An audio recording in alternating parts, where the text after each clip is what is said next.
That is why, if we have to follow the thinking of the social doctrine of the church, we are being told that labor is superior to capital.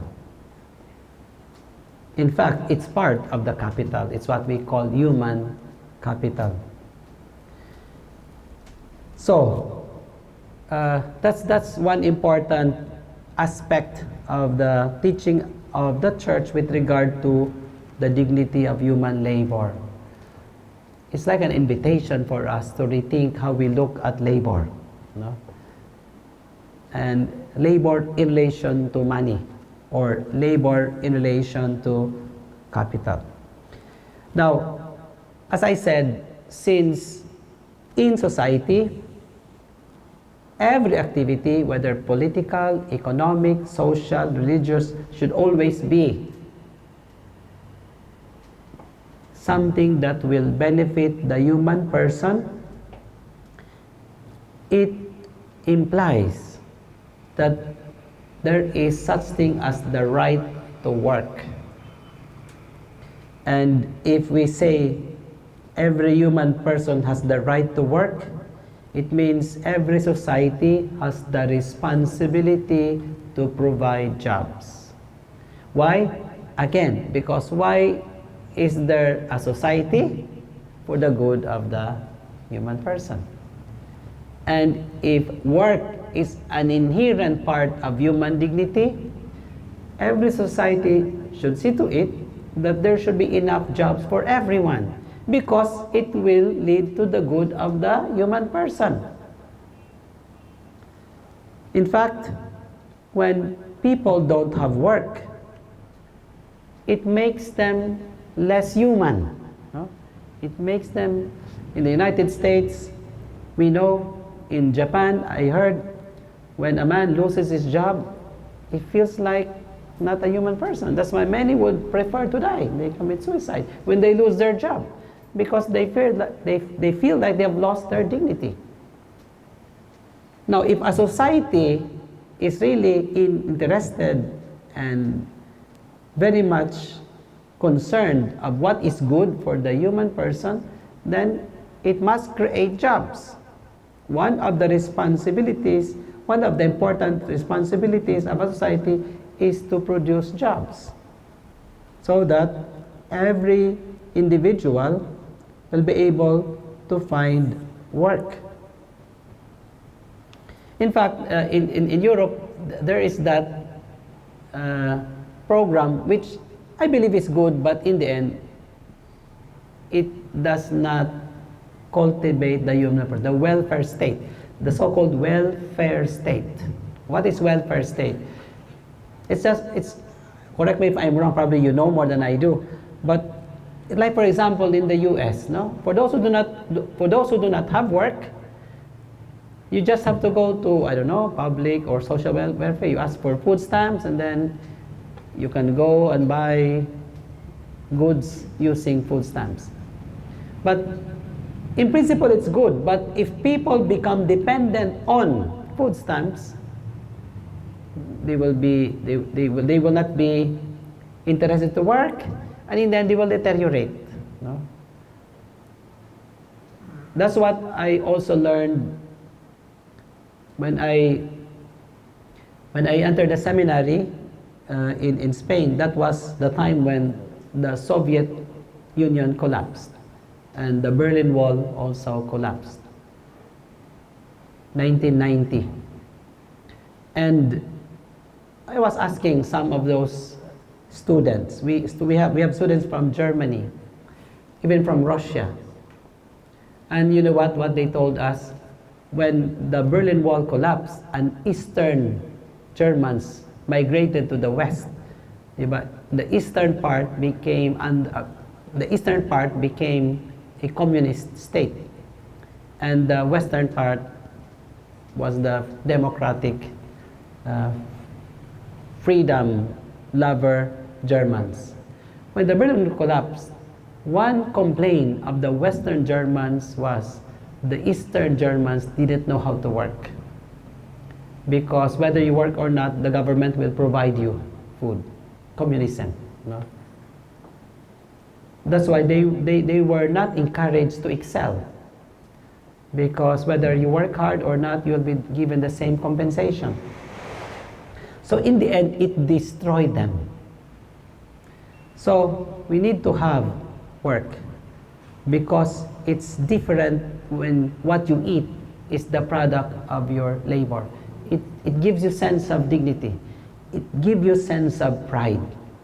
Now, if society is really interested in cultivating what is good for the people, then it must provide work. In other words, one of the responsibilities of a society is to provide labor. Why? Because people have the right to work. According to the scripture, man is born to work just as the bird is born to fly. A bird that does not fly is not a bird, it's an ostrich, or I don't know how to call it. But a man who does not work, it's not worthy of being called human, no? Because to work is part of our dignity. Okay. So that's the point, no? The right to work. Now, it's also very important because we have explained before that while it is true that when God created the world, He created it for all. What was this principle that we have discussed before? When God created the goods of the earth, God actually wanted everything that is created to be enjoyed by everyone. The principle of the universal destination of goods. When God created the earth, He meant it for everyone, to be enjoyed by everyone. However, while it is true that, for example, no, mayroon kang mansana doon, maraming mansana, but if I am the one na nag-climb sa tree, ako ang umakyat. Ako ang kumuha ng mansana, that becomes mine. Why? Because I have contributed something that is mine. Although the puno is for all, although yung mga bunga for all, but na ako'y umakyat at ako'y kumuha, I have contributed something that is mine, my labor. Now that becomes mine. And that's the original source of private property. So, sinabi na lahat sana para sa lahat. Pero, meron naman akong ginawa, kinontribute na akin. Naging akin na yan. Pero, private property, as what we have explained before, has its limits. Tatlo lang ang kunin. Huwag mo naman kunin lahat ng mansana. Sabihin, kasi ako'y masigasig. No? Hindi naman pwede yan. You cannot own the whole land. No?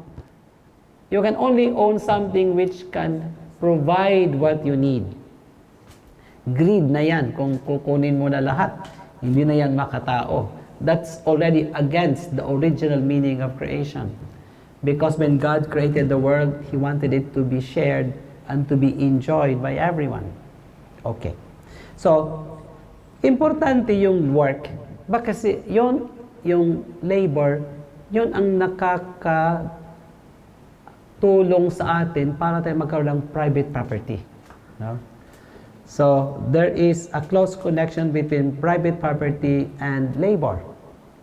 So, akin tong bahay na ito kasi ito ay bunga ng aking pawis. No? That's why sometimes when I drive, I see mga jeepney, katas ng Saudi. No? Para mga ganyan. That means, bunga ito ng paghihirap niya as an OFW sa Saudi. Di ba may mga ganyan, no? Parang they take pride. This is mine, but this is the product of so much effort. And that's beautiful. So, private property comes from labor. So, hindi pwede na nagkaroon ka na hindi ka naman nagtrabaho. No? So, that's why it's very important for government to provide labor or jobs. Now, of course, aside from providing jobs, the government or society should also see to it that workers should have time to rest. It's not just about work and work and work, but also we need to rest. Now, why it's important also to rest? First, because when workers are well rested, they become more productive. When they are not well rested, they become less productive. You know what, when I was a student, I think that's also probably your experience. When I'm studying something difficult, no? A difficult topic, a difficult subject matter, and I don't understand, what I do is I said, okay, I think what I need is rest. Especially if I've been studying for days. Why? Because if I have just to force myself, tumatagal na lang, hindi na talaga ako nakaintindi. No? Pero pag nakarest na ako, siguro after 2 hours of sleeping, if I read the same text again, now I understand. Kasi nakarest na yung mind. So, it's also very important that companies, employers, should see to it that their workers have time to rest. Because the more rested they are, the more productive they become. And secondly, it's also very important that they are well rested because it's also one way of ensuring their physical health. Otherwise, if they are not healthy, they become also less productive and probably would even do more harm to your business than good. Third, well, they also need to rest so that they will also have time for their families, for their children, for their wives and husbands. Why? Again, because ang economic activity is meant for the good of the human person. And if ang human person may pamilya, dapat may time din siya. In the book of John Grisham, The Firm, one thing that I learned, the mafia who hired the lawyer, the newly passed lawyer, I forgot now the name. When he was being interviewed by the mafia, "Are you married?" And the lawyer said, "Why, is that important?" "Yeah, because if you're married and if you have children, that means you're a happy man. And we want happy people in our company."